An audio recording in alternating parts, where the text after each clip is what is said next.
naik ke sepeda. Kok bisa?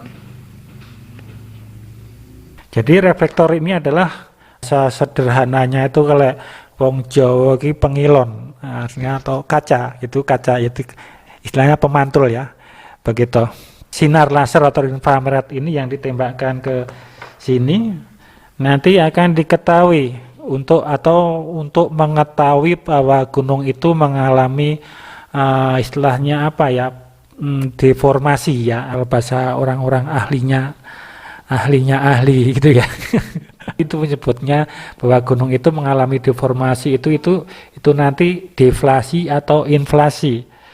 EDM ini mengukur perubahan jarak antara kedua titik. Jika hasil pengukuran EDM itu berkurang atau istilahnya pengukurannya itu memendek, maka terjadi inflasi.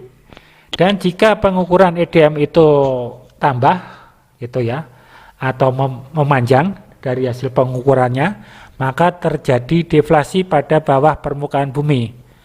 Dan sebetulnya hasil pengukuran ini tergantung di mana alat antara EDM dan reflektor ini diletakkan.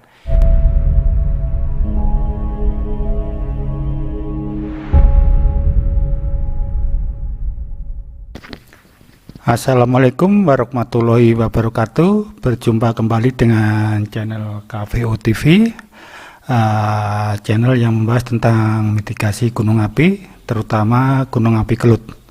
Itu perlu diketahui, Indonesia adalah negara dengan jumlah gunung api aktif yang banyak ya, yaitu berjumlah sekitar 129 gunung api yang aktif. Jumlah yang sangat banyak ini tentunya mendapatkan perhatian khusus dari pemerintah maupun ilmuwan yang bergelut di bidang kegunung apian. Gunung api ibarat mempunyai dua sisi mata uang logam ya, yaitu bila sisi gelap muncul maka yang terjadi adalah bencana akibat erupsi. Kok malah ngulon iki? Lah. Seurung pengungsi wes. Namun di sisi lain atau sisi terangnya, gunung api memberi manfaat yang luar biasa bagi kehidupan manusia, yaitu tanah yang subur, sumber energi, bentang alam yang menarik sebagai objek untuk berwisata dan yang lain-lain. Karena semakin berkembangnya populasi, maka semakin mendorong pertumbuhan masyarakat ke arah gunung api, sehingga meningkatkan risiko ancaman bahayanya. Dalam usaha melindungi kehidupan masyarakat yang bermukim di sekitar daerah gunung api, maka diperlukan tindakan mitigasi, yaitu pemantauan aktivitas vulkanik dengan harapan mampu mendeteksi tanda-tanda peningkatan bahaya sehingga peringatan dini penyelamatan dapat diberikan. Dalam melakukan pengamatan gunung api atau monitoring gunung api, beberapa metode geofisika bisa dilakukan, yaitu metode yang digunakan antara lain metode seismik, pengamatan suhu dan gas, pengamatan deformasi, pengamatan mikrogravitasi, pengamatan geomagnetik, dan pengamatan secara visual. Baik, kali ini saya akan membahas tentang pengamatan gunung api menggunakan metode deformasi. Dan dalam metode deformasi itu sendiri ada beberapa peralatan yang dapat digunakan, yaitu memakai GPS atau Global Positioning System, dan trimeter, leveling, serta EDM atau pengukuran jarak yang alatnya seperti ini ya. Dan kali ini saya akan membahas metode pengamatan EDM ini. Tipe EDM yang menggunakan sinar laser atau inframerah gitu.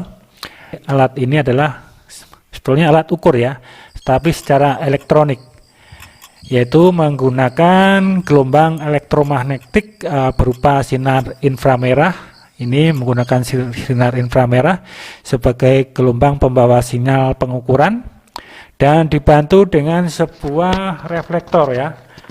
Dibantu dengan sebuah reflektor, alatnya seperti ini, reflektornya gitu. Nanti dari EDM ini ditembak, sinar lasernya ditembakkan ke reflektor ini, dan dari reflektor ini mengembalikan jarak pengukuran ke EDM ini. Begitu. Jadi reflektor ini adalah bahasa sederhananya itu kalau wong Jawa ki pengilon, artinya atau kaca, itu istilahnya pemantul ya. Begitu. Dan dari hasil dari ini nanti dari sinar laser atau inframerah ini yang ditembakkan ke sini nanti akan diketahui untuk mengetahui bahwa gunung itu mengalami istilahnya apa ya, deformasi, kalau bahasa orang-orang ahli gitu ya. Itu menyebutnya bahwa gunung itu mengalami deformasi, itu nanti deflasi atau inflasi. Jadi deformasi pada gunung api adalah proses perubahan posisi, ukuran, dan dimensi dari badan atau tubuh atau permukaan gunung api yang disebabkan oleh aktivitas tektonik ataupun aktivitas vulkanik dari dalam gunung api yang diamati. Dan pengertian inflasi pada gunung api, yaitu inflasi itu istilahnya adalah perubahan bentuk badan dari gunung berapi atau tubuh gunung api berupa terangkatnya permukaan dari posisi semula, yaitu perubahan tersebut diakibatkan oleh aktivitas magma dan juga bisa yang diakibatkan oleh aktivitas gas-gas yang ada di gunung api yang bergerak ke permukaan sehingga menekan permukaan di atasnya.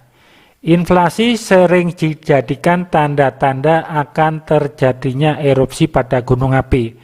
Yaitu ya, inflasi sering dijadikan tanda-tanda akan terjadinya erupsi pada gunung api. Pengertian deflasi itu sendiri yaitu perubahan bentuk badan gunung berapi berupa menurunnya permukaan dari posisi semula. Deflasi pada umumnya terjadi sesudah masa letusan, saat tekanan magma atau gas di dalam tubuh gunung api itu melemah. Begitu. EDM ini mengukur perubahan jarak antara kedua titik. Jika hasil pengukuran EDM itu berkurang atau istilahnya pengukurannya itu memendek, maka terjadi inflasi.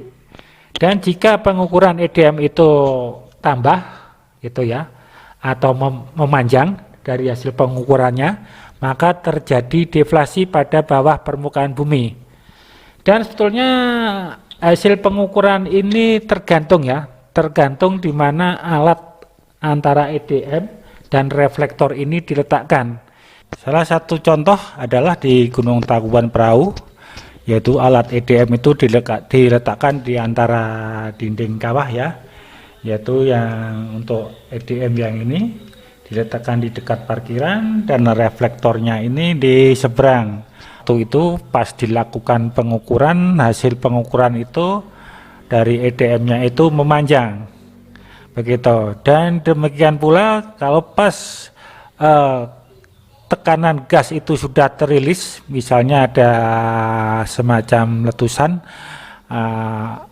abu atau letusan gas sudah terilis atau sudah keluar, hasil pengukurannya itu memendek.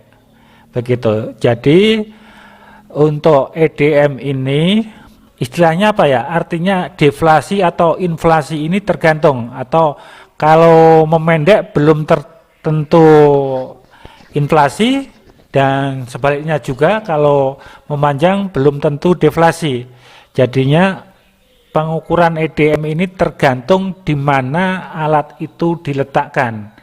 Gitu. Apabila alat itu diletakkan di antara sumber tekanan seperti yang di Tangkuban Perahu, gitu, hasil pengukurannya Kalau memanjang berarti itu hasilnya adalah inflasi. Begitu. Begitu pula kalau kita mengukurnya dari lereng. Gitu. Otomatis nanti reflektor yang misalnya seperti gambar berikut ini ya. Itu dari titik A ke titik B dan titik A ke titik C. Nanti dari hasil pengukuran A ke B, kalau sumber tekanannya jadi kawah, dari titik A ke B hasil pengukurannya pasti akan memendek. Demikian pula dari titik A ke titik C. Berarti nanti kalau ada tekanan dari bawah, hasil pengukuran ini akan memanjang. Dan ini terjadi di Gunung Tangkuban Perahu. Begitu. Mudah-mudahan tidak bingung ya, gitu. Kalau bingung nanti tolong komen di ini ya. Mungkin kalau masih ada yang belum dong, bisa komen sebanyak-banyaknya di kolom komentar biar rame, gitu ya. Dan tolong ya, mungkin kalau ada yang belum dong atau belum ada yang jelas, nanti kita bisa berdiskusi secara bersama di kolom komentar. Dan kalau mungkin ada yang kurang jelas, nanti akan saya bikinkan videonya lagi, begitu. Terima kasih, mudah-mudahan informasi ini tadi bermanfaat, semoga menambah wawasan, terutama adik-adik yang tertarik dengan istilahnya peralatan pemantauan gunung api ya. Kita wassalamualaikum warahmatullahi wabarakatuh. Naik ke apa dong? Kok bisa?